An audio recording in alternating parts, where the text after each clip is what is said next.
As I was growing up, I always seemed to be interested in history, especially military history. And recently this passion of mine has been growing, to the point it started affecting my everyday life, including the games I play in my free time. I even started developing my own game about war in a fictional universe, but today's video is a bit different than my regular devlogs. So let's go a few days back when everything started.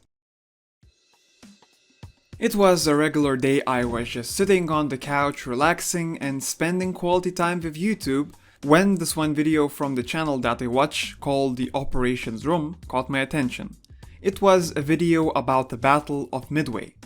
Despite the fact that the whole video animation already looked like a video game, the main story had some really interesting twists that made me think, hey, it is possible to make a game about this. So I started building a prototype.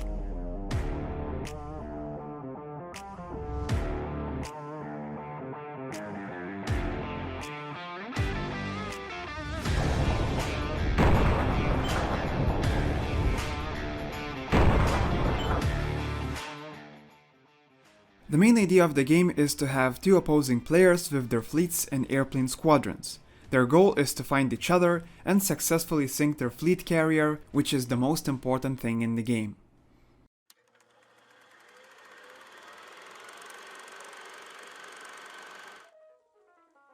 First of all, in this kind of scenario there is a lot of strategic aspect, so the game will be a real-time strategy game. Since I'm going for the top-down approach, I will need a 2D plane that looks like a moving sea. Also a ship to control and an ability to move planes wherever I want to. After spending a whole day trying to figure out an overcomplicated movement system, I've got some really interesting and strange results. But it finally works. The end result looks like this. I can control my ship with these two levers and the planes by just selecting the position to go to.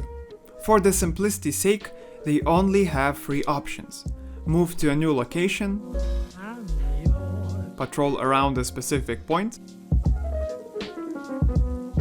or move back to the carrier.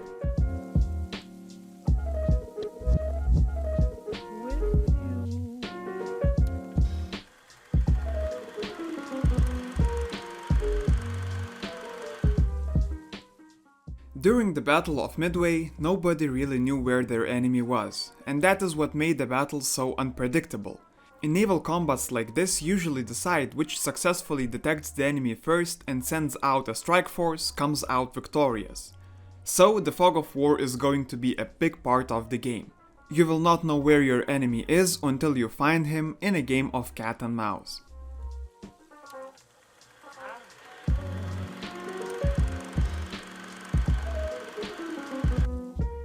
There are three types of aircrafts in the game: reconnaissance aircraft, naval fighter, and naval bomber.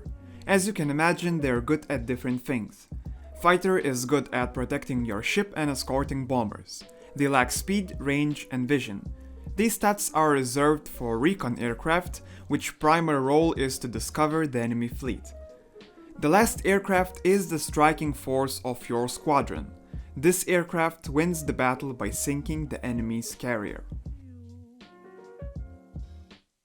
You can select aircrafts and organize a strike force in a hangar by selecting planes. You can see your squadron stats. For example, Fighter Squadron has a lot of fighting potential, but their recon and naval attack stats are terrible.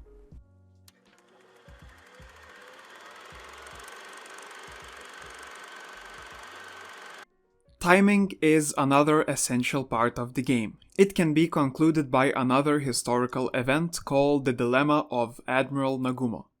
During the Battle of Midway, the Admiral of the Imperial Japanese Navy had to choose whether he has enough time to launch a wave of attack or wait for another wave to come back and then launch the other. Because if the deck is not clear when the planes come back from the attack, they are forced to ditch to the ocean and abandon planes. So timing is very important and you will need to make strategic decisions based on your current position. It takes time to arm, prepare, launch and recover planes.